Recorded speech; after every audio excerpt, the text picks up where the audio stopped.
911, what's your emergency?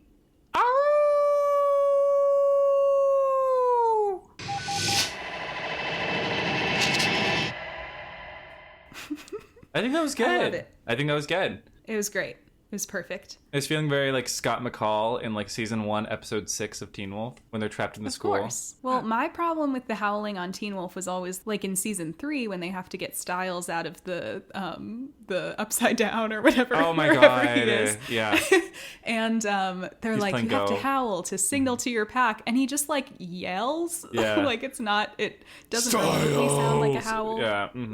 All the howling was just like roars. Oh, Teen Wolf. They didn't know what howling was. Because it was sexier to roar, but they had to call it a howl. Yeah, exactly. I think they knew what it was, but they were like too embarrassed to go all out with like the campy old werewolf type howl. Yeah, it's like, is the show called Teen Lion?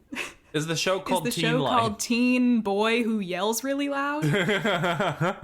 It might as well have been. I mean, like, we kind of knew that it was washed the minute they did the werewolf transformation and didn't even give him any actual fur. Oh my god. The werewolf transformation on that show was so half-assed. It was just so like, half-assed. what if we gave you a slightly heavy brow Yeah. and some sideburns? Literally. I think I said in my video that it was a cross between a Hylian, like from Zelda, and Spike from Buffy. Like, yeah. Like, there's been a lot of media. I feel like the like brow to nose, whatever that prosthetic is called, it must have just been like one of the earliest and like most popular types of like latex prosthetic, because I feel like there are so many like genre shows and movies that use kind of a similar face thing. Like I feel like there's a Star Trek creature that does that kind of thing. Oh, the like the Klingon. Yeah, they kind of have that look. Yeah, no, definitely. It's honestly, it's probably cheap too, and so it's just like, oh, you need to make a boy look monstrous. Give him the nose thing. Give him the nose. Give him the snout, the schnoz. It is fitting that, you know, because the sun sets so early now, that we talk about the full moon episode of 911. While the moon is already out. It's out for me. Is it out for you? I don't think so, but also it's cloudy because like I said to you before we started recording, it has been snowing in St. Paul, Minnesota all day. So the sky is just like white right now. I'm so fucking jealous of you right now, by the way. I love snow. Don't be, because it's like 30 degrees out. No, that's amazing. I love snow so much. I love the cold weather. I love especially cold weather, no wind, and you can just go outside and just like hear no sounds. I do actually also love snow. You know? Yeah, I actually also love snow, but I don't love the cold. How is the skiing in Minnesota? I know we're not really doing introductions anymore because, like, if you don't know us, you ought to.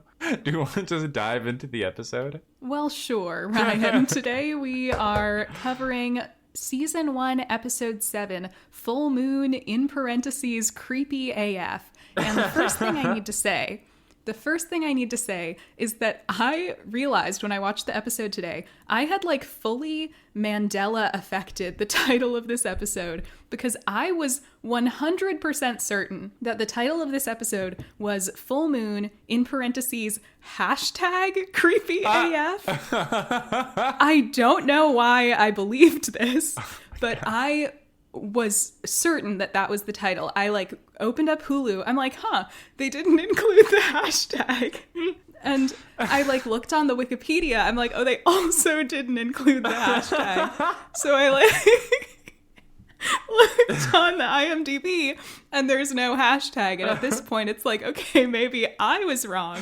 Maybe there is no hashtag. But now I'm like, why did I think that? I even like looked through all the other episodes of the show to see like, is there a different episode with a hashtag in the title? And I like got them mixed up, but I don't think there is. Do you think this could be Degrassi brain poisoning? Oh God, because every episode of Next Class started with a hashtag. Yeah. Oh, that show is so terrible on so many levels. I guess it could be that, but I don't know. I really thought I like had a joke ready to go and everything. I was going to be like, Ryan, like, what do you think made them think it was a good idea to put a hashtag in their episode title? And now I'm realizing nothing, because they didn't do that. Because they didn't. And that was just like, that was just my hallucinations. Like slanderous lies about this episode you told yourself in your head over and over, and then you go into it and you're just like, oh, maybe I'm so I was sorry. wrong. I would like to issue a formal apology to Ryan Murphy, Brad Falchuk and Tim Minear. I don't know what I was thinking. Well, you know what? I'm glad finally someone's apologizing to Ryan Murphy. I'm glad finally... Finally. The time is... This man. We've been waiting for it. All he does is give. Not even remotely true. I know. I wonder if maybe I was thinking of the fact that it's AF, like it has AF in the title, which is like a different sort of dated, slang-ism. Is it dated? I'm still saying that. I'm going to be honest. People still say that, I guess. I guess it just strikes me as a little bit like, I don't know. It could be dated. Maybe this is cope. I just am trying to cover my embarrassing mistake. No, I get you. I mean, it is cringe when they do it. You know what I mean? Like, because they're not tweeting. They're titling an episode. Right, and it's also the way it was like all caps AF instead of, nowadays I think people use it a little more casually with the lowercase AF. Yeah. Well, it's like corporate, it's like a corporate thing, like a TV show title trying to use slang would do that. Mm-hmm. But I have to say, it also just feels kind of try hard because it's like, why couldn't the episode just have been called Full Moon? Like, who decided to add the little aside saying creepy AF? I'm really hoping... you can just make... I'm really hoping just make the episode that it was Tim. AF. I'm really hoping it was Tim, like, approving the scripts, and he was like, Full Moon, ooh, that feels creepy AF. Oh, you make sure to put that in the title. He's like, nobody's gonna know the episode is creepy AF unless we tell them. Yeah. We couldn't possibly just write the episode to be creepy. We need to also make it explicit in the title before you even start the episode. Because you know what they say, show and tell. I guess I will say, as to the creepy AF element of the episode, I'm kind of interested in the concept of this episode because it's not a Halloween episode, right? No. Like it aired probably in March or something. Yeah, because it was like this show was like a mid-season replacement or something. Yeah, and so it's not a Halloween episode, and it's not like an outright like scary episode. It's just kind of like an episode where it's almost like the theme is that everything is like a little bit amiss. Yeah. And I find that kind of interesting. I mean, there are just straight up horror elements in this episode in particular. I mean, like we've it's dabbled true. There in are also horror genuinely before. Creepy AF moments. There are, but we've dabbled in horror before, especially with the Valentine's Day episode with Melora and her little Buffalo Bill house. But this is the first one where like not only is there horror, there's like a moment of gore, like light gore, like yeah, it feels kind of out of left field on some levels because it's like it still has that classic 911 tone where 85% of the time it's a sitcom, and at the same time it's like dipping its toes into new waters. I don't know. It's like you could totally tell they wanted to make a Halloween episode, to like have an excuse for it. Yeah, that's always the vibe I get. Yeah. It's like their Summerween episode. Yeah, it's their Summerween episode. But honestly, I feel like they have a built-in excuse in that the show does take place in LA and weird shit goes down in LA, so so they can. And supposedly even on the full moon. I mean, the whole concept of this episode is like supposedly in these professions, like things get crazier around the full moon. So it's just a crazy full moon kind of night. Before we dive into the episode, I just wanted to ask, have you heard of this phenomenon? This, like, people get weird and crazy during the full moon. Have you heard of it outside of werewolf lore? I feel like maybe I've heard of like, some people's like moods might shift around the full moon. I don't know that I had heard of like this being like a mass phenomenon. Yeah. I've tried to research this in the past, and I think there is truth to like what Abby says in the episode, and we'll get into it. But I don't think there is a rise in violent crime rates on like the night of the full moon, right? Like, right. I don't think that's a statistical trend. Yeah, I just looked it up. The incidence of crimes on equinox and solstice days did not differ significantly. But then also in the instances where I've spoken to firefighters or cops or whatever through like school things, like sometimes they'd bring in someone for like an EMT class or something like that, just to like give a talk to a class. Like, I feel like I have heard anecdotally that like, yeah, it's a real thing. Yeah, well, I wanted to say at one point, I think it's almost like a superstition, right? And more than it is a real thing. And it's interesting that this is the show's first brush with the idea of superstition, which will turn out to be kind of a big recurring theme on this show. Like, they often will bring up sort of firefighter and first responder, like, folk superstitions. Yeah, which I guess is just like a product of them exploring the culture of these institutions and like how they sort of have their own folklore and everything. I was just jazzed about it because like I love that shit. And so I'm so excited to talk about this episode. Yeah, I love how we haven't said a single thing about what actually happens. I know. You tried and I derailed us right off the bat.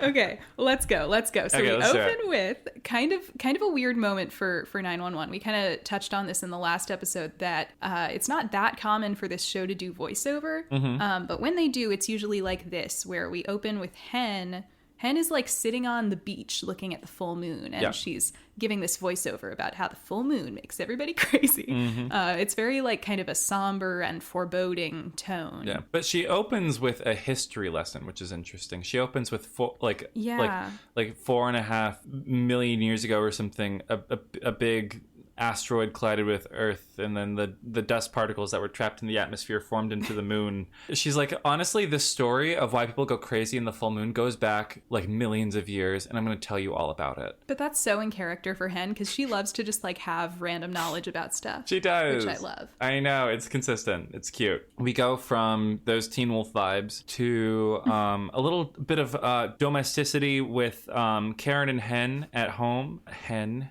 is trying to go to bed because the night of the full moon is up next, and of course she's very superstitious. Yeah, she needs her rest. Writings on the wall. Yeah. Sorry. Karen is desperately trying to get her wife to have sex with her. Yes. And you're kind of like, Hen, Tracy Toms is in your bed right now, and you're just like completely blowing her off, but whatever. It's kind of an interesting scene. It's kind of an interesting scene where like Karen explicitly brings up the idea of lesbian bed death. Yep. And she's like, she like defines it like as if Hen doesn't know what she's talking about. And she's like, you know, I've been in relationships before that are more like a sisterhood. And she says, like, if we're not having sex, then what makes us a couple? Which is kind of a crazy thing to say. Although the episode doesn't really invalidate that idea, which is kind of unfortunate. Yeah. But, how does this feel for you as our resident lesbian in chief? Well, I did look up the episode and find that it was written by a man. Right. So, you know, I'm sure he meant well, but it was written by a guy named Adam Penn, who, this is the only episode of 911 he ever wrote. He primarily had written before this Mr. Robot, like episodes of Mr. Robot. The Rami Malek show?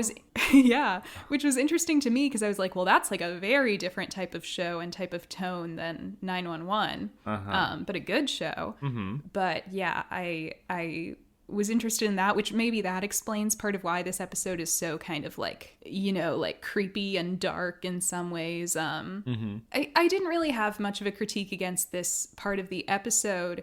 I do have sort of a critique against the depiction of Hen and Karen on the show at large, which I almost included a line about this in my video, but I decided to cut it out. I don't know. I didn't want people to take it the wrong way. Basically, I feel like Hen and Karen are the only couple on this show who are like never allowed to express intimacy. Oh.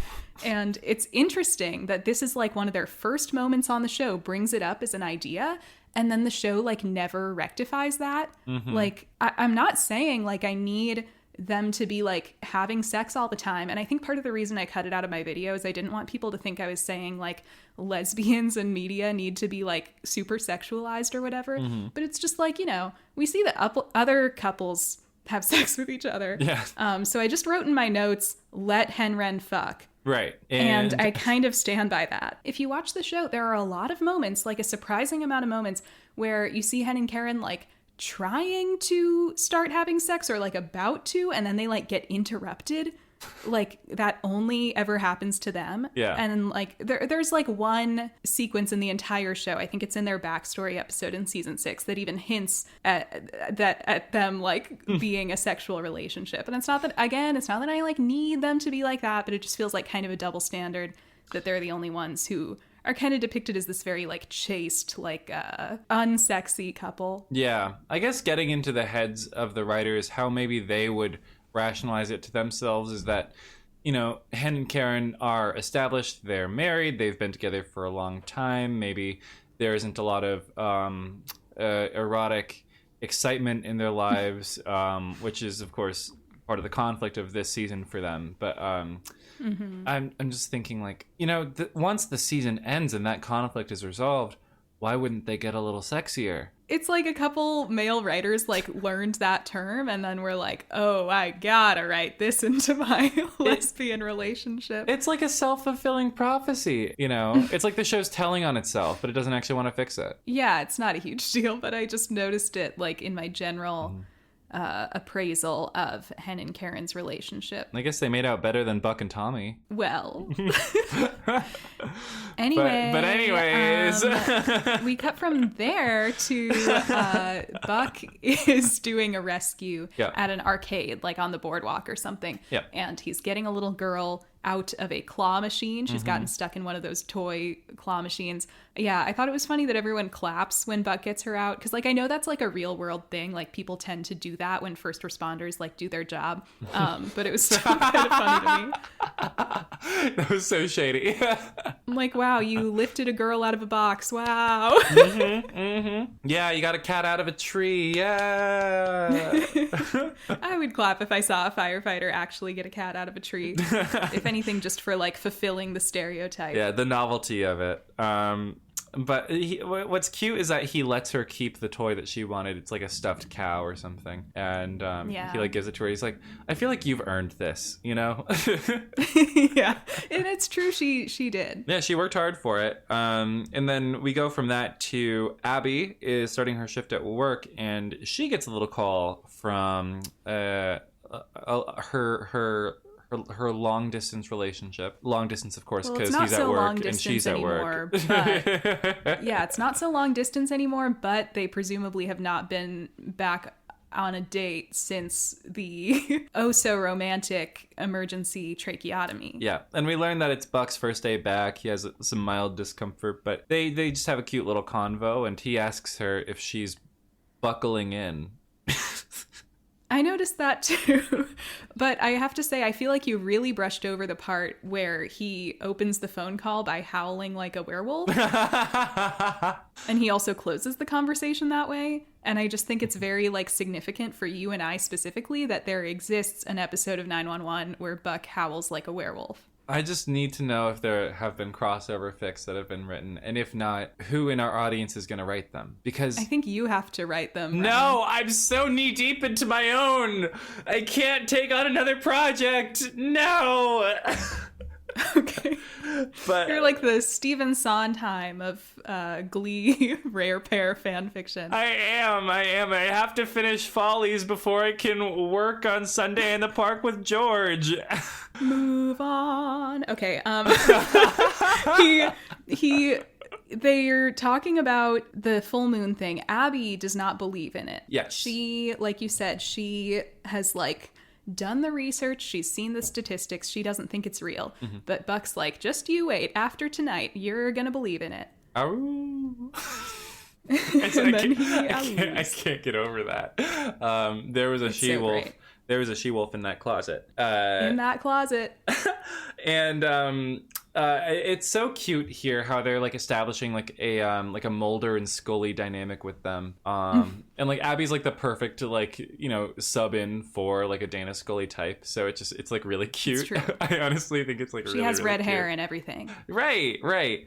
And of course she's played by Perfect Goddess Connie Britton, and Scully was played by Perfect Goddess Gillian Anderson. True. And of course Buck has that sweet naivete of a Fox Mulder, but younger and Mulder was somehow a bit of a hotter himbo for his time. He was. He was I guess the more modern-ish I guess approach would be Booth and Bones. They were kind of like the 2000s Mulder and Scully a little bit. No offense to Bones, because I used to watch, I think I watched through almost that entire show. I loved it. But, and like I get the will they won't they there was pretty strong. Mm-hmm. But like Booth and Bones will low-key never be Mulder and Scully. Like here's my okay, this is not a necessary tangent. I'm so sorry to our listeners. But I feel like Brennan could do Scully, but Booth could not do Mulder. Could not do Mulder. Kind of, ever. Yeah. So that's my only thing. I always found him, like, of the two, he was the less interesting. No offense, but also I heard he has, like, abuse allegations against him, so I don't feel that bad. But David Boreanaz, I just feel like he doesn't have the sauce to be Mulder, you know? He doesn't have this. I mean, Mulder has like that. This is why he's kind of like Buck. Mulder has like that. Not only does he have the himbo swag, but he also has like sort of a little bit of like not androgynous, but yeah, like a little bit of a, like he's in touch with his feminine side in a way that is attractive. Whereas like Booth is like super macho man, which is kind of less attractive. Yeah, Booth was like literally like in like the army and like he works for the FBI and stuff like that. Whereas his thing is always like when Brennan is doing like cool autistic girl stuff, Booth is always like, I just want to like eat burgers and play the air guitar. Yeah, and like that's lame. Like grow a personality, bro. I could have written that show. Your personality can't be like NASCAR and WWE. Like you have to like, you know, it's like you have to like bring something else to the table, and you know, it could be the sort of the soft, quiet poetry of Mulder's paranoid musings, or it could be the gentle but firm and loving hands of Buck prying open that claw machine. Okay, tangent over. Tangent over. We have to get back to the show. But Abby's a skeptic, and yes, Buck Abby's is a teen wolf. And Buck is a teen wolf. And a she-wolf. And we cut to a 911 call that I think may have had a very specific inspiration. I don't have evidence for this other than like just the general vibes of the call, but did you ever hear that utterly haunting 911 call, like a real call, of that old lady? She's in her house and she like saw this guy on her porch, and like he was just not moving, and she was just explaining it, and then like halfway through the phone call she just starts like screaming, just violently, like blood curdling screaming. No, I did not hear that. It was crazy. They looked into it. Apparently it was a real call, but she survived.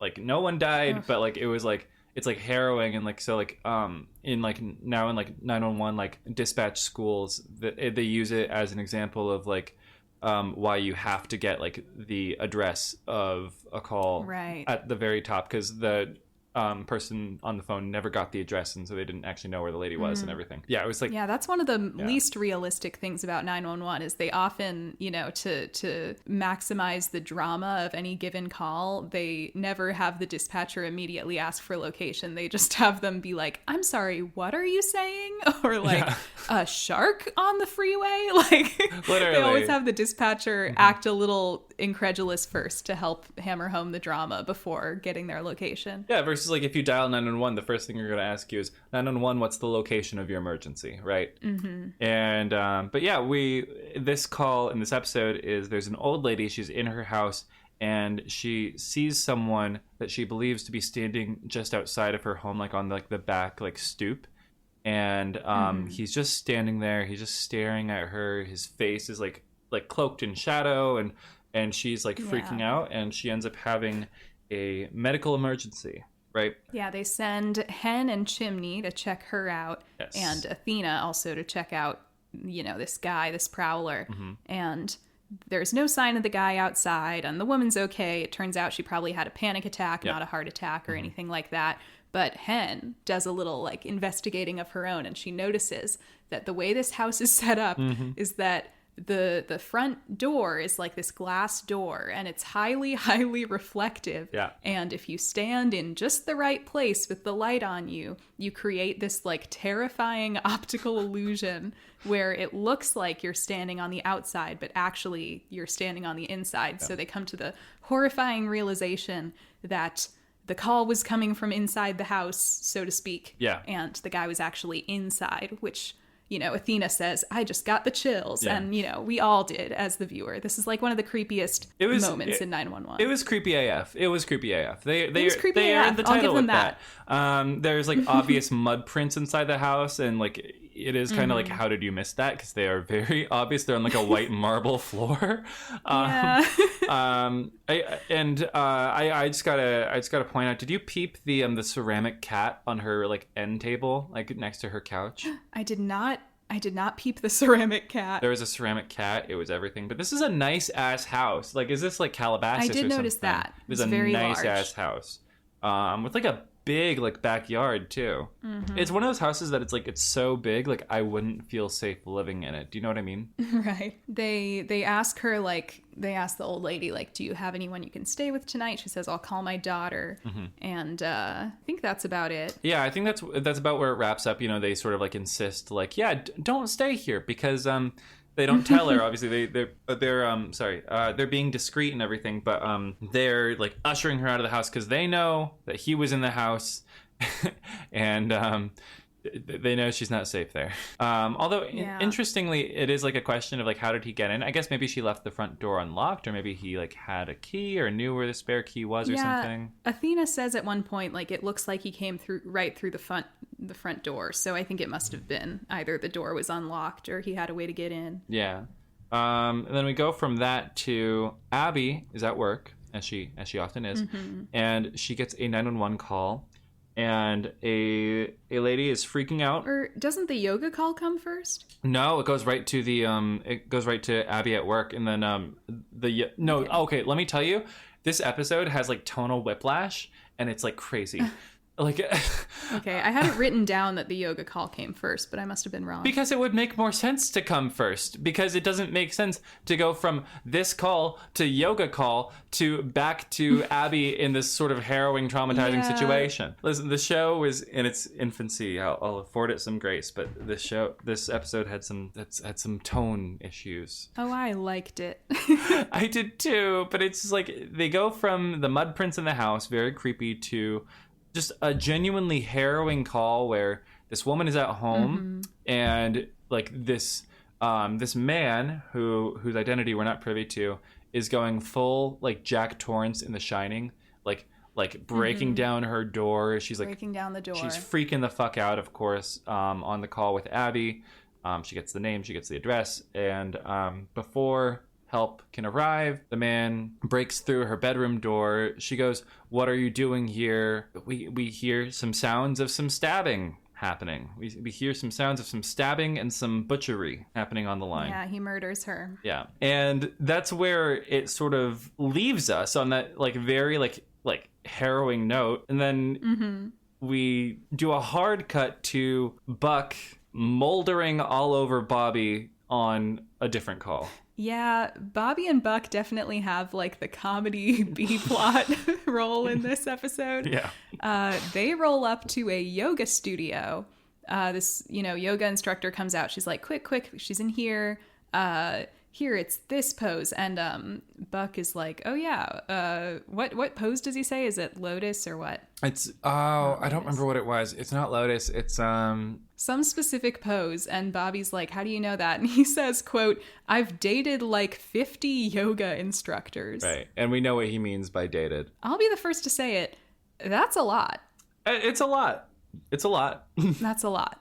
50 is a lot. He says like 50, but I mean, even whatever he means by like 50 is surely too many yoga instructors to be having casual sex with. Well, but this is a great call because first we have like someone who's gotten... this is a pregnancy yoga class. Yeah, it's like a maternity yoga class.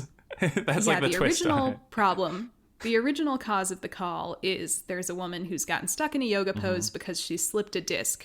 Her back is hurting. So they start to help her. Suddenly, another woman across the room cries out, and she appears to be going into labor. But, Bobby comes over. He's like, I think it's just Braxton Hicks.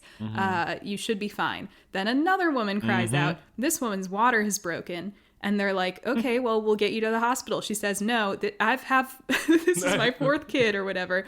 It's coming now.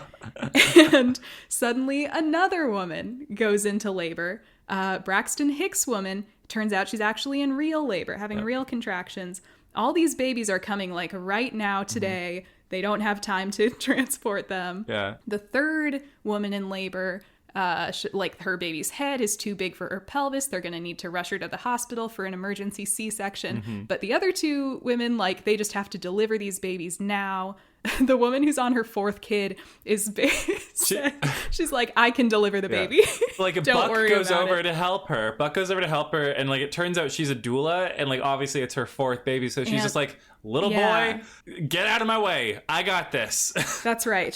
It's not only like does she already have several kids, but she is a doula, so she's got it under control. This other woman has her baby in like 3 seconds. She wants her epidural. I have a lore drop for myself to give you right now. Let's see. Which is that when I was in high school, I witnessed a woman give birth on the city bus. What?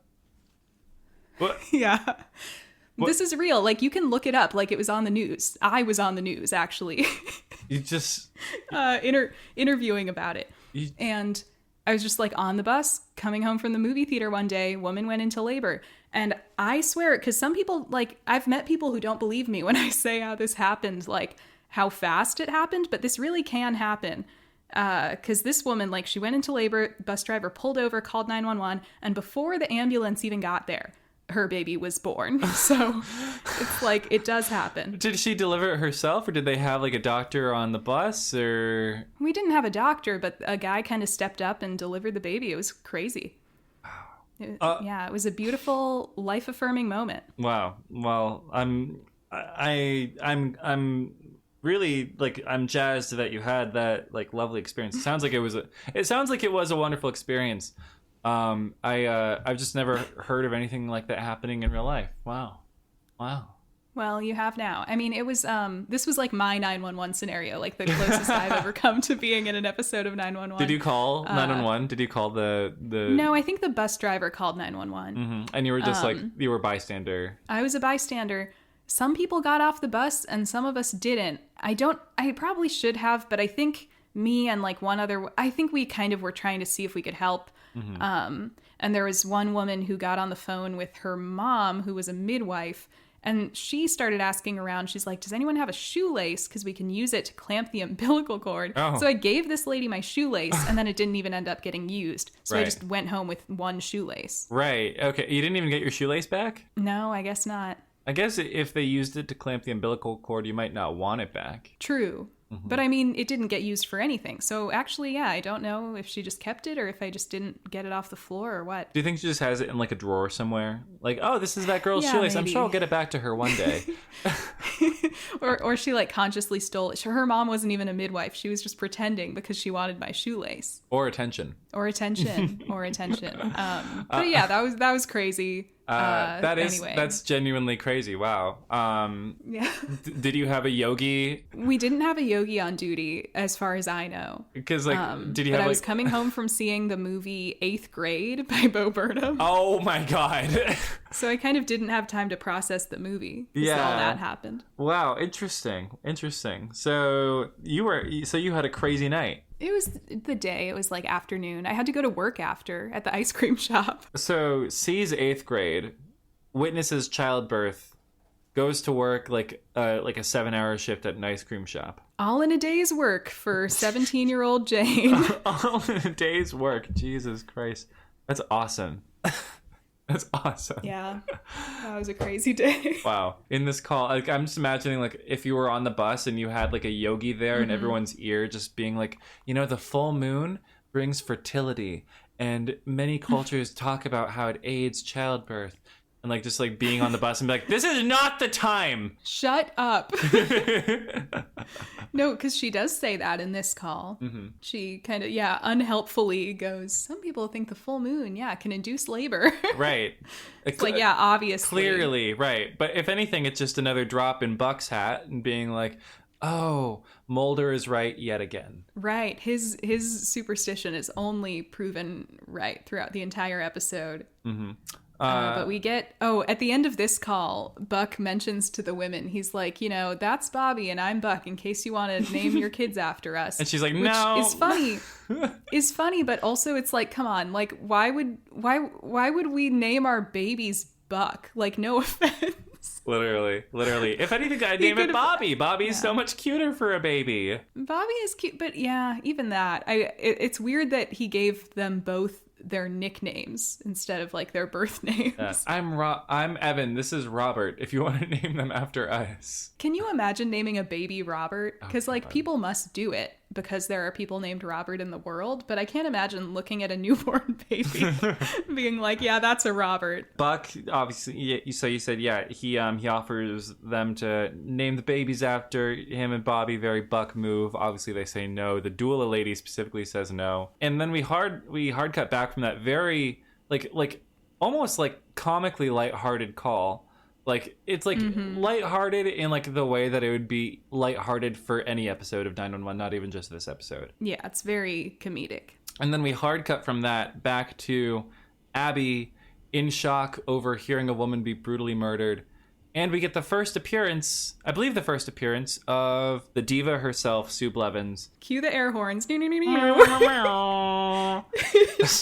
I love Sue for some reason. I just love how, like, I think I said it in my video, but she's just like a nice, stern boss who looks out for her employees. Yeah, reliable. Someone you'd want to be in charge. Yeah, they're sort of like, I guess, debriefing after that because she's in shock. You know, it's a very difficult thing to hear, of course. She's struggling to shake this call. Yeah, she's struggling, as she says later on, to move on to the next one, right? And a wild detective appears and says that he would like to listen to the call. I don't know about you, but the first time I watched this episode, I was absolutely convinced the detective was the real killer. Oh, what? I was absolutely convinced. Because that would have been so fun. I know, because just think about it. It's like they've already got the husband in custody. Like, he listens to the call. Right. He doesn't have much of a reaction to it. And whenever she tries to like question him, he's very dismissive about it. And he's sort of like, he's kind of blasé. He's like, you know, like he says later on, like 99% of the time, the person you think did it. And so like the way that I first read that scene was, oh, he's the killer and he's coming back to listen to his kill and enjoy it again. That would have been great. I guess I sort of didn't think that because I was just like resigned to the depressing reality of like, oh, he's just like a typical arrogant cop who's bad at his job. But yeah, the cop is being very dismissive towards Abby because Abby kind of thinks that there's more going on here. So Abby calls over their sort of technical guy at the dispatch, Terry. I think this might be Terry's first. No, I think Terry shows up a few episodes before. It's her gay coworker. Calls him over. One of her. Okay, I'm so sorry to keep going on tangents. Can we talk about Terry? Because I cut out a line about this in my video too, that for some reason I always thought that they were setting up Terry and Josh at the dispatch. How cute would that be? I'm sorry, but like, because it's funny you say Terry is gay because they've never said that, but I also always assumed that. Right? It just kind of seems like he is. I'm sorry. So, you know, when you have Josh, especially, like, there are moments when they do interact when it kind of feels like they're flirting with each other. Like in that episode in season 5 when Josh suddenly gets a love interest who then never shows up again. Yeah. It's like, I thought it was going to be a Terry Josh episode until that random love interest showed up. Yeah. But Terry and Josh would have been so cute. I'm just saying, like, it's right there. Like, it's right there. It's kind of weird to me that they've never gone there. And like, we all know Terry has like a bad case of the gay face, you know.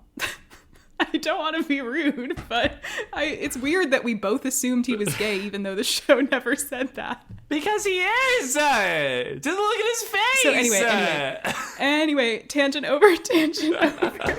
But we're talking about characters that don't even exist yet. But Abby has Terry look through this 911 caller's history, see if there's any other calls made from her or her residence in the past 3 years. He gets to work because he is a great gay best friend, and we find out that Abby would be a great private investigator. True. A lot of Abby detective work in this episode. We go from there to another 911 call of somebody. There's just a guy on the loose, like going attacking homeless people. crazy guy, crazed look in his eye. We don't know what's up with him. Yeah. Athena, Hen, and Chimney again respond to this, and it appears to be somebody like totally out of his head on bath salts because he starts eating the face of someone. Which, of course, is a classic, like, crazy news headline of, like, person on bath salts eating someone's face. Yeah. Like, that's a Florida man, whatever, kind of classic headline. Yeah. But again, like, aesthetically mirroring a Halloween episode, because he's giving, like, pure, like, zombie core right now, eating this face. Like, we see, like, the chunks of flesh out of this guy's throat, and, like, it falls from his mouth. He's got blood all over his mouth, and it's like, where have you seen that? Even get, The Walking Dead. Exactly. And we even get, like, a POV shot Oh my briefly God. from him This POV shot of what he's seeing, and it's like Athena with like glowing like demon eyes. Yeah. So it's a funny situation because it's like she ends up having to shoot the guy because she tries, he starts charging her. She tries to tases him. Yeah. She tases him and he just like rips the things out of his chest. Like he's completely, it's like he is a zombie, like unkillable. So she just like, she shoots him like in the chest and he just doesn't go down. And then finally she shoots him in the head. Yeah. And like, my brain wants to say she should have found another way, but the show does depict it as like he was essentially a zombie and just there was nothing that could take him down. It does. And he was actively eating someone's face. Yeah, so. like that's a pretty credible threat when he has the fresh blood of this person's jugular dripping down his chin. I feel like if there is an instance where I can be like okay with this, it is in this moment, just based on the literal depiction of events in the show. Right.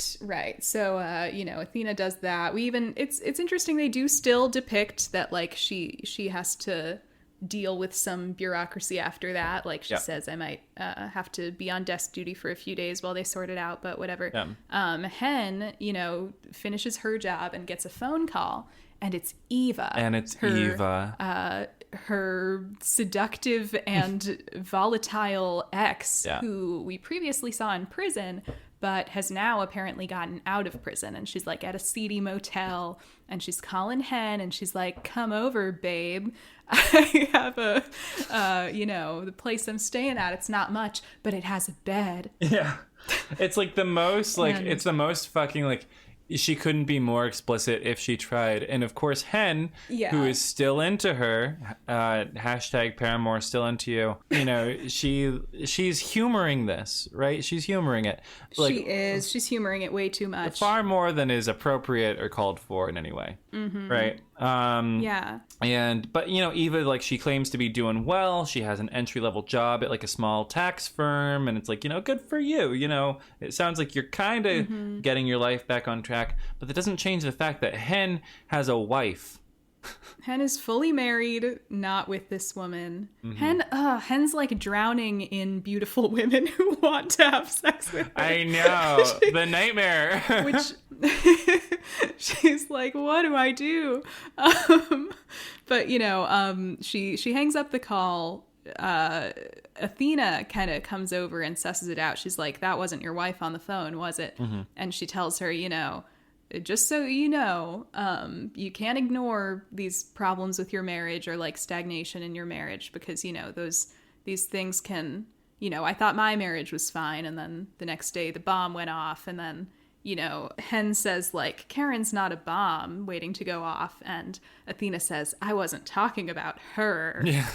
I love Athena just basically says, you're the drama. You're the drama.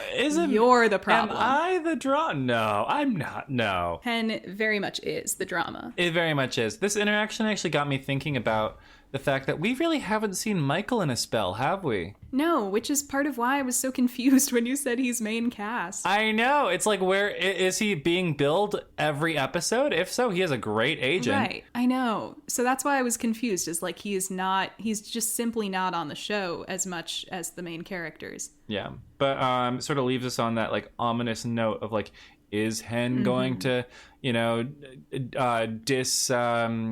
destabilize the happy marriage. Yeah, to quote, I think it was Jenny Nicholson's Greatest Showman review. Oh when my she God, says, great video. She's gonna cheat on her wife alarms start going off. And we go from that, great reference.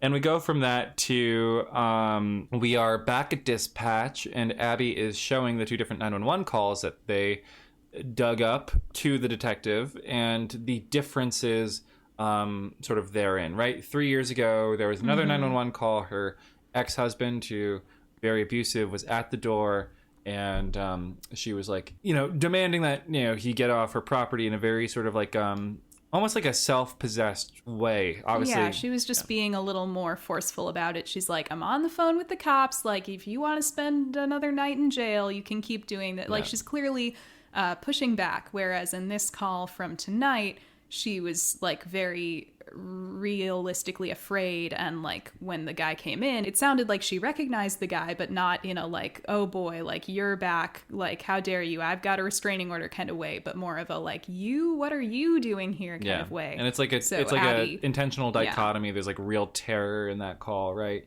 And and so Abby's like noticing that, and she's trying to like show that to the detective, and obviously that detective is like, well, that's one for the file. Like, yeah. We'll put this in our archive and do nothing with it.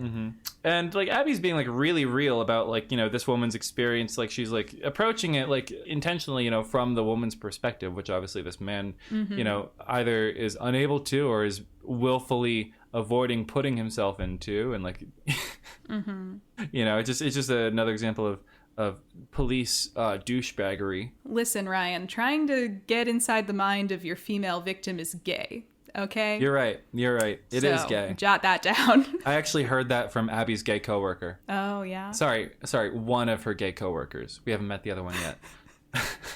But everybody in this town. Everyone in this town. It's LA. California, it's etc., etc., etc. So she leaves that meeting feeling very condescended by the guy. She has a great line where she's like, well, at least he didn't pat me on the head. Right. But I think after that, she calls Athena, who's like on desk duty at the station. Not right away, actually. Not right away. Her gay friend shows her that he was able to dig up in the depths of this audio recording by bass boosting it or whatever. He was able to dig up a second voice, and it's like it's almost comical the way that they edit it in, because like they play the clip, then they play it again, and he's like, what, you didn't hear it? And then they play the same clip unaltered, but they added in the third voice line. Yeah, like, I was also noting, like, what just happened there? Right. It's like, oh, and suddenly the magic touch, a third voice appeared. Right. Listen, Terry's a magician when it comes to audio. It's like on SVU when they have, like, the CSI, like, text like defuzz the security cam footage or whatever. Right. Enhanced, right. That technology totally exists. You can just create information where there is none. And then and then she calls Athena at the LAPD. She's on desk duty, of course, as she said earlier, and she gets a call from Abby. Oh, and before she does, can we just call attention to this horrible line that is in every piece of cop media in existence, and I hate it, and I cringe every time I hear it, when her superior says to her, "It was a good shoot." Like, quote, "It was a good shoot."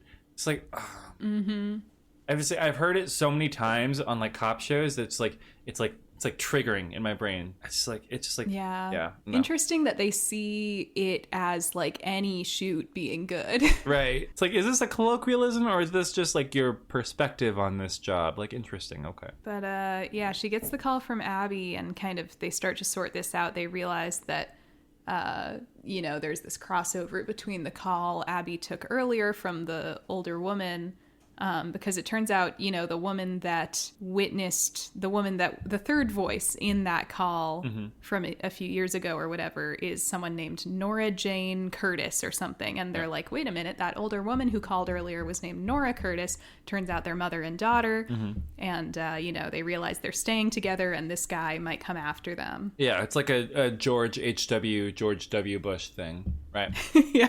And so Abby calls Athena, all that stuff. Right. Nora Jane is, we find out. And I think, okay, where in this scene are werewolves mentioned? Because I think Athena mentions werewolves at some point. Wait. Yes. I also took note of this. Abby says something about, like, I'm starting to buy into this whole, full moon thing. Mm-hmm. And Athena says, still haven't seen no werewolves. Right. And yeah, that's because she don't work in Beacon Hills. Not yet. She doesn't. Not yet. Imagine that crossover. Not until we get this crossover. Imagine that crossover. Wow. If there can be a Teen Wolf movie in 2023, there is still potential for a Teen Wolf 911 crossover. I mean, they're doing Abbott in Always Sunny, so I think stranger things have happened. I just have written down, love the way this ep is written. This is so good. I think, okay. Oh, you know why? You know why? Because they tied that first call back into the second call with Abby. And I'm like, oh, this is really tight storytelling. I'm loving this. Yeah, it's pretty fun. I love planting and payoff. I don't know. I'm a fan of it. Well, then, yeah, we get Nora Jane and her mom are, settling down for the night. Yep. The mom is staying with the daughter because, of course, the scary thing at her house, they get a call from Abby. And at first, Nora Jane is like, oh, wow, like you're checking up on us, like the 911 dispatcher. That's so nice. But Abby starts to ask some questions about like her relationship with this woman who died and gets the answers that basically this woman who was murdered tonight led this like support group for victims of domestic violence, right? Mm-hmm. And she had helped Nora Jane escape her abusive relationship, I think. Yeah, to the point where like they were like friends and like, like Nora Jane even stayed at her house at one point. So Abby kind of deduces very quickly that this must be Nora Jane's abusive ex-husband who first went after Nora Jane's mom's house because she thought Nora Jane would be staying there. Yeah. Then I'm just realizing how convoluted this is to like explain after the fact. You had to went be to the there. Mom's house. You had to be there, kids. You had to watch the episode. My condolences to anyone listening to this podcast who like isn't watching the show and just wants to hear the podcast, because I think there are a few people doing that. Believe us when we tell you it's more fun to just watch the show. Yeah, it's a watch along. What are you doing if you're not watching along? I'm sorry. You can watch however you want, but like. God, yeah, I'm not going to insult them. I'm just saying I'm sorry that you have to listen to our convoluted recapping. But yeah, so the guy went to Nora Jane's mom's house, didn't find Nora Jane there. So then he went to the friend's house because he was mad because he perceives her as like having driven him and Nora Jane apart, right? So he kills her, comes back, and now he's coming for Nora Jane's house. So Abby like gets help on the way, but the guy, it's kind of too late. He's already there outside the house. He like chases them upstairs, throws open the shower curtain in the bathroom. Gotta say, absolute unit of a man busting down doors with his bare fists. Yeah, no, brute force. A lot of brute force on this guy. Yeah. But, then, he like busts his way into the bathroom because he thinks Nora Jane is in there. Instead, he finds the mom. Yeah. And he kind of hesitates. And Nora Jane gets the opportunity to sneak up behind him with a baseball bat and beat him to death. Beats his ass with a baseball death. Fucking deserved. And it was honestly, it was so good to see. It was satisfying. I mean, she says something about like, I was ready this time. Like, she had really been... honestly just waiting for her opportunity. Yeah, like seriously. And they were safe. I will say though, the mom in the shower, like I know she put her in the bathroom and like locked the door to protect her, but the way that it played out, it did kind of make it seem like the mom was bait. well we find out later that apparently the husband always had like sort of a soft spot for the mom, which is why he didn't murder her when he broke into her house earlier, and then why he hesitated when he found her in the bathroom. So maybe they did plan it, but, accounting for the fact that he probably wouldn't hurt the mom. Yeah. And then we get possibly the craziest vibe shift, not just in this episode, but possibly any episode of any show ever. It is kind of giving the school shooting episode of Degrassi, where the B plot in that episode is Joey trying to sell his house. This call is So amazing. This is one of my favorite calls in the entire show. I was going to say, because it revolves around like this gay couple, wealthy gay couple. Oh my God, their house, when we see their house, it's insane. The fireplace, the bathroom. Like such a wildly, like lavishly decorated place. It's this gay couple. First of all, did you notice that the guy with the tapeworm is the Nazi werewolf from season 6A of Teen Wolf? Yes, I did. I had a moment where I'm like, I know he looks familiar, and then it dawned on me, and I was like, no. So many werewolf connections in this episode.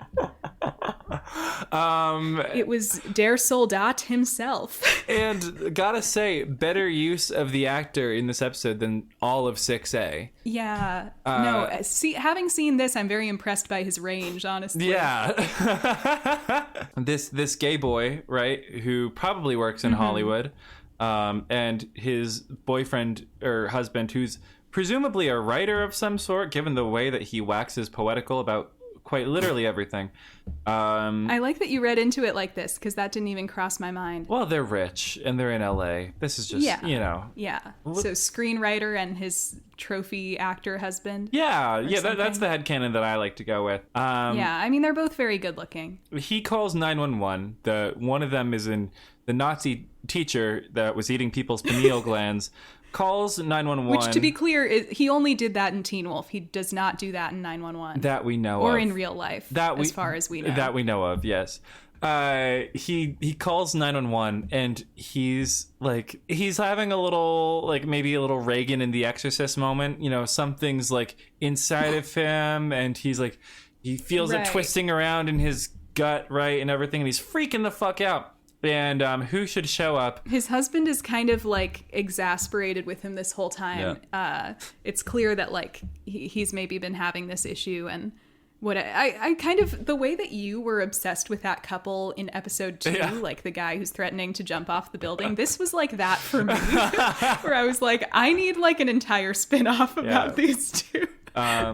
Who should, of course, show up to respond to this call but boy-kissing bisexual Evan Buck Buckley and his surrogate father. He really, something about the way he was like really getting along with this gay guy made it feel like, I wrote in my notes, this is what I wrote in my notes at this point. Buck being queer baby boy. Oh. So Oliver Stark referenced this. I think Tim Minear referenced this too as being like, maybe one of the first hints that there might be something LGBT going on with Buck after the whole 704 thing happened. They reference this offhand along with another call from season 2, just about Buck being comfortable around gay people, right? Just like his sort of like almost like unusually so. Yeah, because I'm not trying to say like, oh, he must be queer because he like is friendly with this gay guy. No, it's like they like start. It's hard to explain, but they start like speaking each other's language. They do. They really do. They start talking about like their low carb diets. And, like, they're like, have you heard? Have you tried the brown really rice? Bonding. And like, what's your body mass index? Oh, I try to stay around like 15% body fat. Yeah, what's your body fat percentage? Right. But like, I remember I was watching this for the first time and seeing Buck be so comfortable with these guys. Like, I was 18, right? And I was like watching, and I was just like, are times really changing? Are straight guys just this comfortable with gay guys? Oh my God. What a world. Straight guys, no. What a world. Closeted bisexual men. And so when Buck came out, like part of me was like a very small part of me was kind of sad, because I'm like, we didn't have that straight guys just being like super chill with gay guys like representation anymore, even though we got much better rep out of it with the open bisexual himself. But that's a spoiler, so we're going to leave that out. To be fair, had this call been like Bobby and Chimney, I could see like Chimney having the exact same interaction with this guy. But that's why everyone thinks Chimney's bi too. Oh, true. I forgot that's like a Phantom thing. This guy's name. Forget it. This little gay boy's name is Connor. He has been, according to his husband Paul, he's been getting gassy recently, right? And he's been getting gassy. They're doing this dynamic where like Connor doesn't want to admit any of this to the Bobby and Buck, and then his husband keeps being like, just tell them you've like been having diarrhea. Yeah, he's like getting embarrassed. It's like the bottom with IBS. Like he never wants to cop to it, but he's been getting sushi like 4 to 5 times per week. They say they eat a ton of sushi, which is like clue number 1. The guy just feels like he's having terrible stomach cramps. He feels like he's going to explode. Then, they start bonding over their health and fitness stuff, just like offhand. They start talking and they say, we need to move this guy to the ambulance because something's going on, right? They get into the ambulance. And Buck is holding his hand. Buck is holding his hand. Oh, yeah, I also wrote that down. Like, his husband is holding one hand and Buck is holding the other like he's giving birth in the hospital. Well, but then the guy's like, no, like really, like I feel something moving under my leg. And it turns out he's got a big old tapeworm coming out of his butt. Enormous tapeworm. Yeah, Buck is shockingly comfortable with this. If anything, he seems to just be sort of like academically curious about it, where instead of Bobby's really grossed out and Buck is just like, wow, it's cool. and so he says that he has experience with this because, he used to tend bar in South America because of course he has. And he would see a lot of this. Yeah. And so he Bobby's like, he's fine delivering children, but squeamish about tapeworms, which is, whatever. It's like squeamish about delivering tapeworms. I would probably be squeamish about both personally, but that's just me. I just don't like getting my hands dirty. Mm-hmm. But Buck slaps on a pair of latex gloves and starts pulling it out one by one. And gotta say, good for the Nazi teacher who's eating people's pineal glands because that worm is coming out clear. And, Stop it. But the husband says something...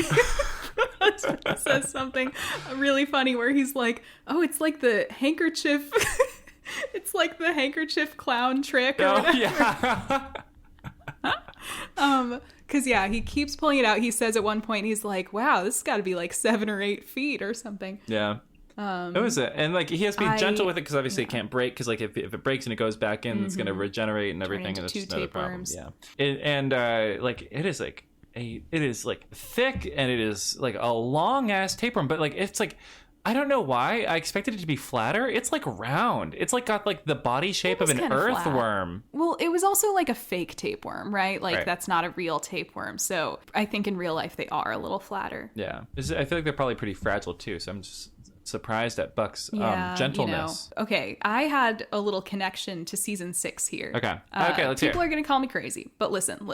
So this guy's name is Connor, right? Mm-hmm. And at the end of this sequence, when he gets the tapeworm out, Buck says, "Congratulations, Connor. It's a boy." Mm-hmm. Now, I'm sorry to like talk about season 6. This isn't. It's technically a spoiler, but this doesn't have much bearing on the plot in the end. So I feel like I can tell you, Buck decides to become a sperm donor in season 6, and he decides to do this for his friend, whose name is also Connor. It's a different Connor, and he ends up even delivering the baby. At which point, I mean, Connor isn't there, but he delivers it and hands it to the wife, and he says, "It's a boy." So, for the record, Buck has now delivered 2 things that came from a guy named Connor. 2 things! And had to say, and said, "It's a boy." Coincidence? Maybe. Jane. What? Do you know, I'm just gonna voice this very neutrally as possible, but do you know why I think it is a coincidence? What's that? Because one of those things was a baby, and one was a tapeworm. Okay, but like the joke is that he's saying it's a boy as if the tapeworm is a baby. It's a tapeworm! Yeah, but I'm saying like maybe someone was watching back to season 1 and was like, oh, wouldn't it be funny if for my sperm donation storyline I want to do, I made it a guy named Connor and I had it be a boy. Yes, but that would imply that any thought or love went into the sperm donation storyline. So... You know what? Touche. You're right. But I just wanted to bring it up because I thought that was a fun little 911 baby tapeworm connection. No, that was a fun 911 baby tapeworm connection. That baby and that tapeworm are basically cousins. And so we go from that wonderful call, which successfully, in my opinion, lightened the mood. Yeah, that was a great sequence. A great sort of detox or a little antidote to the batshit insanity of the rest of the episode and sort of almost the dourness of the rest of the episode. I actually forgot that call was in this episode. I thought it was completely separate. Right.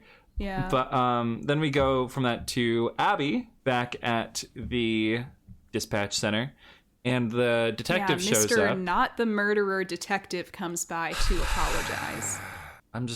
It would have been so great. It would have been so great. It would have been. I could have said a cab. It would have been great. Well, that's the thing. This show can never have a cop be the bad guy. And I know. They can have the firefighter be the bad guy before the cop. The detective, the chauvinist pig, as he is known, apologizes.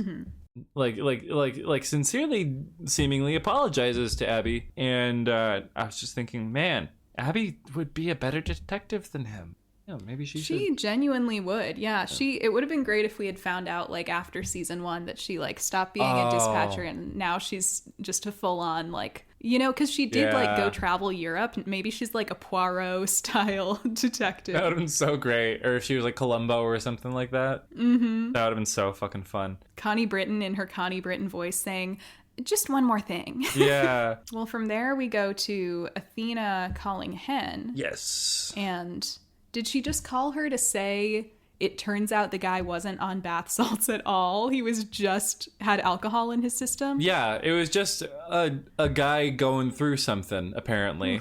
Like, he was just having a bit of a night. He was just having one hell of a night. I think they probably meant to like resolve that, but then maybe they ran out of time, like running time or something.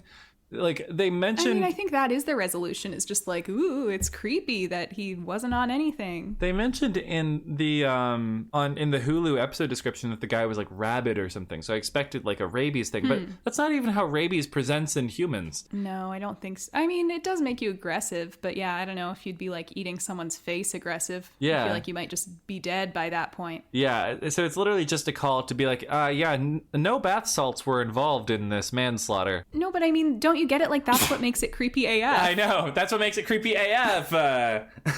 Leaving it on that unknown. And in that sense, I think it's great. Yeah. But Athena, you know, Hen conspicuously mentions early on in the call, like, Athena asks, like, are you heading home or something? And Hen's like, yeah. But it turns out at the end of this scene, after she hangs up, she actually goes to Eva's motel. And of course, they be fucking. And of course, they be fucking. They have a little moment where it's like, you know, you're here and like you look good and whatever. And he says, freedom agrees with me. Like, yeah, that's a great line. Freedom agrees with me. And it's like, it's like they're in like a 1940s. It's like they're in a noir or something. Yeah, a rendezvous at a motel. She like comes to the shady motel. She's like, well, I really shouldn't be getting it on with a dame like you, but she does. And Hen officially cheats on her wife. I wrote in my notes, all caps, no, Hen, don't do it, no. Not Tracy Toms. Tracy Toms. Think about Tracy Toms. What did Tracy Toms ever do to deserve this? Nothing. Nothing in her life. Nothing except starring in the horrible Rent movie. I mean, it's not that much worse than the horrible Rent musical. That's true. Okay, that's true. Then, of course, you know, so they start making out.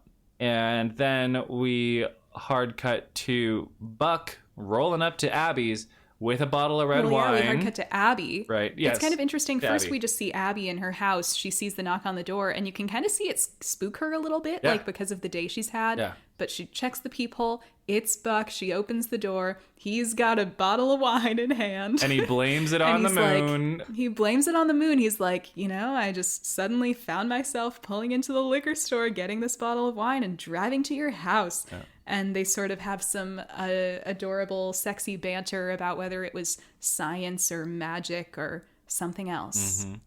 And then we get our first Babby sex scene. Yes. Come on, Babby. First Babby non-phone in-person sex scene. While this was happening, I just wrote down the line, shacking up with a himbo half her age.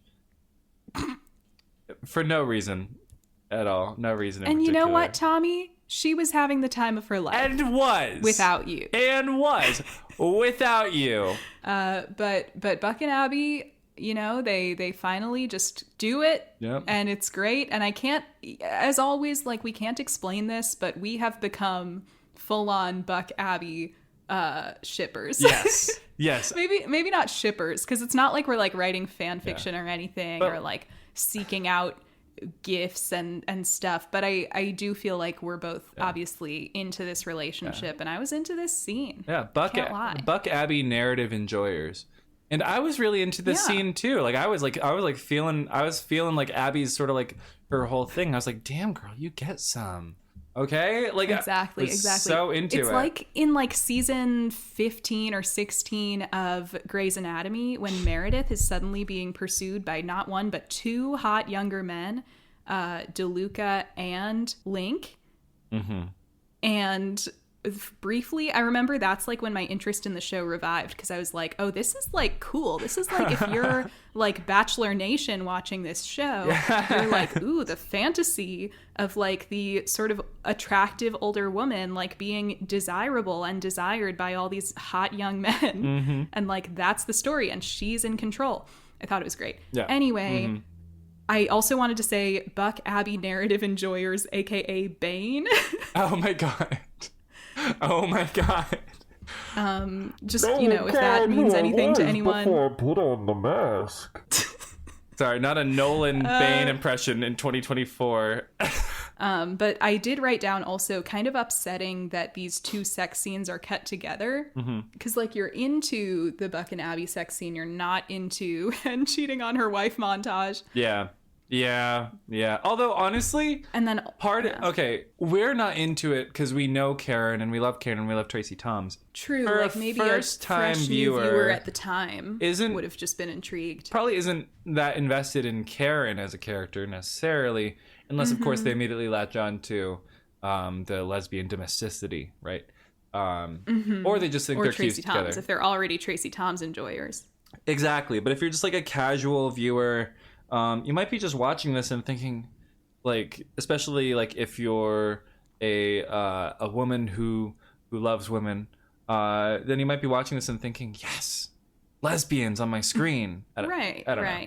Like, I certainly have had that moment with like gays, you know. Yeah, like you don't really care if it's like a good story. Yeah, exactly. Because you're not quite there with the characters yet, but you're still loving what they're doing, you know. Sure. But I don't know if that holds water. I don't know. It's like on Dante's Cove. Oh my god. Ambrosius Vallon, the evil warlock, seduces the young Kevin. Yeah.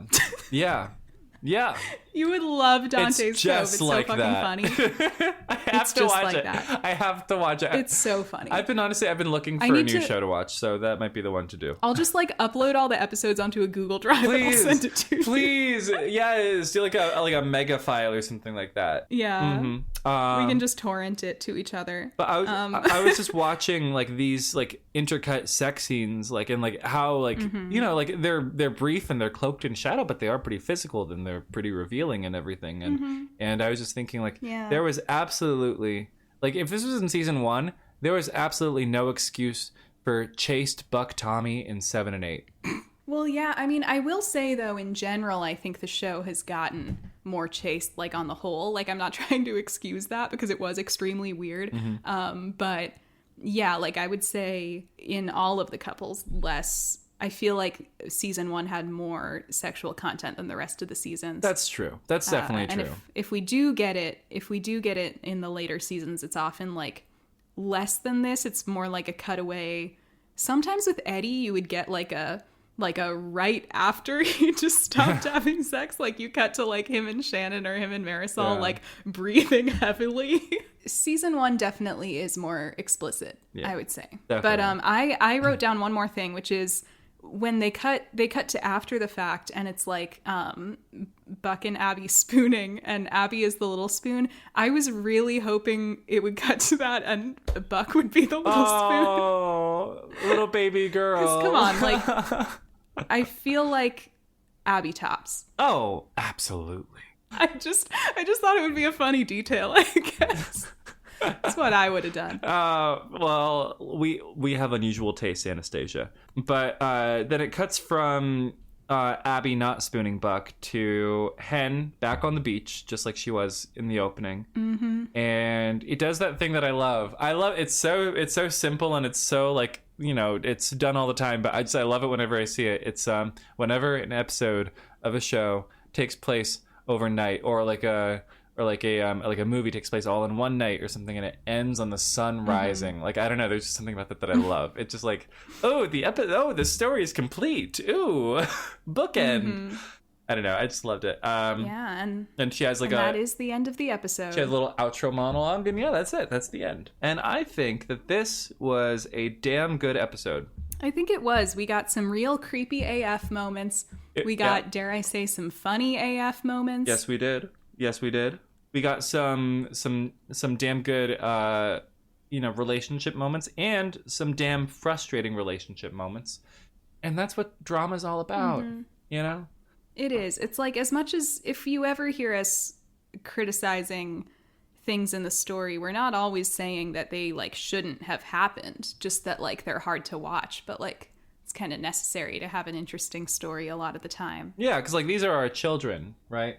I feel like that's what happens when you get invested enough in a show or a fandom. The characters just become your little babies.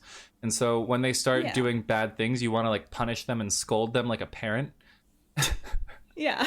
I like the continued trend that began last episode of a very call-focused episode, sort of a very extreme call situation-focused episode, and character drama interspersed therein.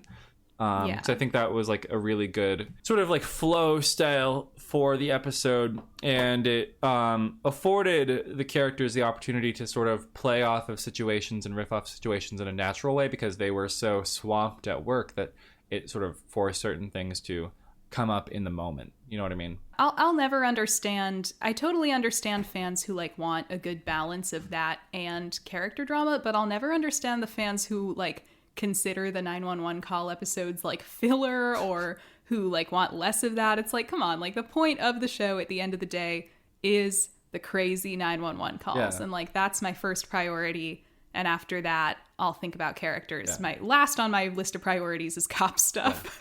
I can always do with less of that. On that note, thanks for listening to this episode, and you can of course follow us on our social medias. It'll be in the description. First Respondcast, spelled how it sounds, on all platforms, as always, excluding Instagram. Do we have an Instagram yet?